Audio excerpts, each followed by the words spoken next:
Hey everybody, welcome back to the Porter Says podcast. Thanks for joining me in this brand new episode. Uh, as you can see, I've got a couple of new additions to this set. I've got this little toothless that a good friend of mine bought me, which is very nice. And then I recently got these little command hooks and decided to put some stuff up. So this is a Mario amiibo that I got back in 2016. Never opened it. I've got a coffee right now, and as you can see, it has Spider-Man on it, which leads me to today's topic, which is Spider-Man Brand New Day. Holy crap, so many updates within the last few days for this new movie. So excited. So I wrote stuff that I'm going to be mentioning. So I'm going to go from like the bottom of the list because like there's the two things that I really want to kind of really get to. So it's been confirmed that obviously Mark Ruffalo is going to be returning as the Hulk, which is very exciting. Very excited for that. I don't know how much of a role he's going to play and what they're going to do with his character. But nonetheless, I'm excited to see. Hopefully they'll do something a little bit better than the last time we saw him, which was She-Hulk, which no one even cared about. So that's pretty cool. I can't wait for that. Mr. Negative is going to be making his live-action debut. I don't know a ton about Mr. Negative, but I really liked his inclusion in both of the PlayStation Spider-Man games that have come out in the past few years now. So I don't know who's playing him. I don't know if that casting has been revealed. I'm pretty sure it has. So if you want to know, maybe just go look it up for yourself because I don't actually know. Scorpion is making his appearance, his live action appearance, I would think also, which is very, very cool. The actor who was, kind of revealed as the Scorpion at the end of Homecoming. So it's finally cool that we're, getting to see him come into play. Apparently he's not going to be the main villain, which is very surprising to me, but hey, that's cool. Finally get to see that end credit scene of Homecoming pay off. John Berthel will be coming in as the Punisher. And I've seen some stuff going around that he's still going to be a bit of a psycho. I've actually never seen the Punisher TV show, and I still haven't seen Daredevil Born Again because I know he's in that. So I've seen bits and pieces of his performance, and John Berthel's just a great actor. So from what I've seen, I think he could be an interesting addition to the film, and to see what kind of tone they're going for. Which apparently, the director has said that Brand New Day is going to be a bit of a darker film, kind of like TASM 2 was, which should be interesting. Hopefully they'll handle it better than that movie. Now the biggest thing I want to talk about is the suit. Oh my gosh. I just, when they had this like little video and it was like really close-up shots, which I don't know if that is the same suit in that video, but it's like the shoulder and a bit of the logo, and then that was it. And I was like, what? And then I think the next morning, maybe a day after, or maybe 2 days after, they released this quick, like 20-30 second behind the scene thing of Tom Holland getting revealed in the full suit, and he's getting pumped, he's ready to go. Turns around, comes to the camera and goes, "We ready?" And runs off.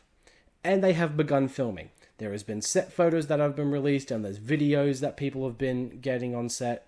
They are currently filming in Glasgow, I believe, which is somewhere I think is in Scotland. Is going to be doubling as New York, which is very exciting. I can't get over how good this suit looks. But my biggest worry is that they're going to plaster it in CGI. That's my biggest issue, really. Because that was a problem I had with the MCU Spider-Man movies, that they just... The suits looked really good for the most part, like when they were filming it practically, but then they would just put so much CGI on it. And I get why, but it's like, if you're going to have this much CGI, make it look good. And it just really didn't, in my opinion.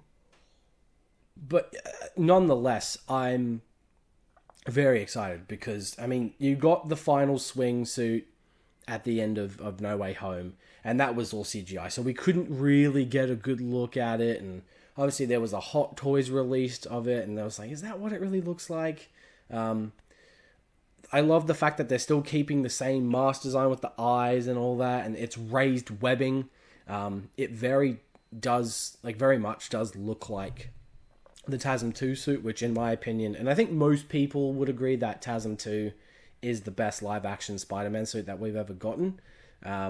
Despite the movie not being great, like at all, the suit is so good. And I think the suit that, you know, Tom Holland's Peter made very much is inspired by both Tobey's and Andrew's, which I really like. I like the logo. I like that it's a little bit bigger on the back and the front. Yeah, I feel like there's going to be so much good in this film. And I like the fact that we're going for hopefully a much, you know, kind of grounded Spider-Man story than No Way Home, which obviously I love all three of Tom Holland's movies. I'm a defender. I feel like I've become a defender of MCU Spider-Man. I just feel like this could end up being better than all of them. For most people who aren't really fans of the three previous movies of Tom Holland's, might not be a high bar for them, but as someone who loves those films, I think that it has potential. And, you know, it was really cool. There was I just saw yesterday, or last night I should say, there was a set footage of him swinging around on his wire. So they're doing a lot more practical stuff. Looks like there's going to be a lot of really fun action. I'm keen to see how, as I said, like just, you know, earlier on, like with the Punisher being in this, where's he going to fit in this story? Because I don't know. I would assume I don't know if there's a connection to Daredevil Born Again. I'm just intrigued to see like how Punisher's going to fit in, how Mr. Negative and the Hulk and Scorpion, how it's all going to come together. And hopefully it's not messy and incoherent. I just really hope they tie it all together very nice and have moments with the characters where they can shine. And I really think, since this is the director of Shang-Chi, and I really like Shang-Chi for the most part, besides like the finale, just because it kind of, I don't really like the way it looks, and yeah, I don't really like the way it looks at all in that finale. All the hand-to-hand combat stuff in Shang-Chi is great, so I really hope we get some of that stuff, because I don't think we got enough in the previous MCU Spidey flicks of him doing hand-to-hand stuff. It was only really in the last movie that we got it. So I'm hoping that this movie will rectify that a bit more. So I think that's all I really have to say on all this stuff for Spider-Man Brand New Day.